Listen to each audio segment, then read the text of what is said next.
Bank ఖాతాలో కనీస నిల్వలు లేవా? అయితే మీ అకౌంట్ నుంచి డబ్బులు కట్ అయిపోతాయని జాగ్రత్త పడాల్సిందే.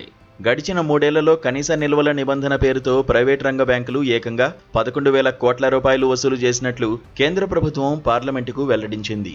ఇదే కాలంలో ప్రభుత్వ రంగ బ్యాంకులు కూడా 8,000 కోట్ల రూపాయలు వసూలు చేసినట్లు కేంద్ర ఆర్థిక మంత్రి నిర్మలా సీతారామన్ లిఖితపూర్వక సమాధానమిచ్చారు.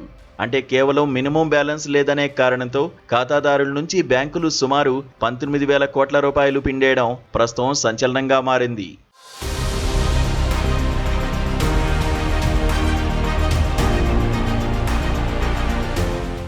ప్రైవేట్ రంగ బ్యాంకుల్లో ఛార్జీల బాధుడు అత్యధికంగా కనిపిస్తోంది. ఇందులో హెచ్డిఎఫ్సి బ్యాంక్ అందరికంటే ముందుంది.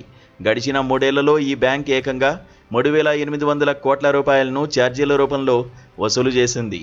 ఆ తర్వాత యాక్సిస్ బ్యాంక్ 2,700 కోట్ల రూపాయలు, ఐసిఐసిఐ బ్యాంక్ 1,200 కోట్ల రూపాయలను ఖాతాదారుల నుంచి వసూలు చేశాయి. కనీస నిల్వల నిబంధనలను కఠినంగా అమలు చేయడమే కాకుండా పెనాల్టీల రూపంలో భారీగా ఆదాయాన్ని ఆర్జిస్తున్నాయని ఈ గణాంకాలు స్పష్టం చేస్తున్నాయి. ఇక ప్రభుత్వ రంగ బ్యాంకుల్లోనూ ఇదే పరిస్థితి కొనసాగుతోంది. పంజాబ్ నేషనల్ బ్యాంక్ అత్యధికంగా 1,500 కోట్ల రూపాయలు వసూలు చేయగా, బ్యాంక్ ఆఫ్ బరోడా 1,200 కోట్ల రూపాయలు, ఇండియన్ బ్యాంకు 1,100 కోట్ల రూపాయలను ఖాతాదారుల నుంచి పెనాల్టీల రూపంలో వసూలు చేశాయి. అయితే సామాన్యులకు ఊరటనిచ్చే విషయం ఏంటంటే, దేశంలోనే అతిపెద్ద బ్యాంక్ అయిన స్టేట్ బ్యాంక్ ఆఫ్ ఇండియా 2020 మార్చి నుంచి కనీస నిల్వలపై ఎలాంటి ఛార్జీలను వసూలు చేయడం లేదు. ఎస్బీఐ బాటలోనే Punjab national bank, Canara bank కూడా గతేడాది నుంచి ఈ ఛార్జీలను తొలగించడం విశేషం.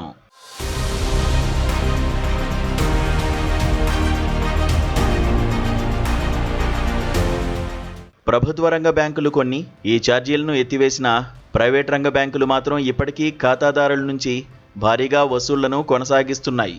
ముఖ్యంగా గ్రామీణ ప్రాంతాల్లోని వారు, చిన్న వ్యాపారులు తమ అకౌంట్లలో కనీస నిల్వలు నిర్వహించలేక ఈ పెనాల్టీల బారిన పడుతున్నారు.